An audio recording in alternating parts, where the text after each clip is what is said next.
We are now just 18 days away from the election, and both presidential candidates are hoping to make moves with unlikely allies. Last night, Vice President Kamala Harris sat down with Fox News for the first time.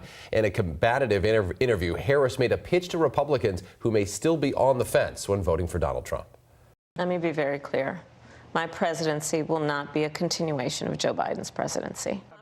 During one of these questions, Bret Baier pressed the vice president on her stance on immigration policies, and it quickly turned tense. The first bill, practically within hours of taking the oath, was a bill to fix our immigration system. Yes, ma'am. It was called the U.S. Citizenship Act of 2021. Exactly. It was essentially a pathway to citizenship for the... Yes, ma'am. May I finish responding, please? But you have to let me finish, You please. had the White House and the House and the Senate, and they didn't bring up that bill. I'm in the middle of responding to the point you're raising, okay, and I'd like to finish. Yes, ma'am.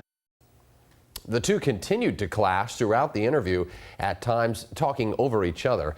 Vice President Harris also slammed former President Trump over his comments on in vitro fertilization, or IVF, saying he should take responsibility for the harm of overturning Roe v. Wade and what that's caused across the country when it comes to reproductive rights. Maybe 18 days to go. The Trump campaign is really trying to soften Trump's position on abortion rights as we get closer to the election.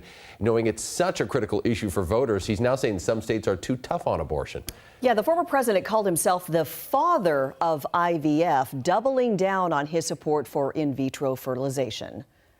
I'm the father of IVF, so I want to hear this question. We're totally in favor of IVF. This happened during a Fox News town hall with all women voters. The former president told the crowd that he thinks changes need to be made to abortion laws in some states. They're too tough, and those are going to be redone. President Trump has said that if elected, he would have the government or insurance companies foot the bill for IVF. 5:09 now the time, and elsewhere, former President Jimmy Carter has now voted in the presidential election. A spokesperson for the Carter Center says he cast a ballot by mail in Georgia this week. Carter, who turned 100 this month, has been in hospice care since February of last year and told family he wanted to stay alive long enough to vote for Kamala Harris. Your ballot should be arriving soon in your mailbox this week. You might have gotten it already.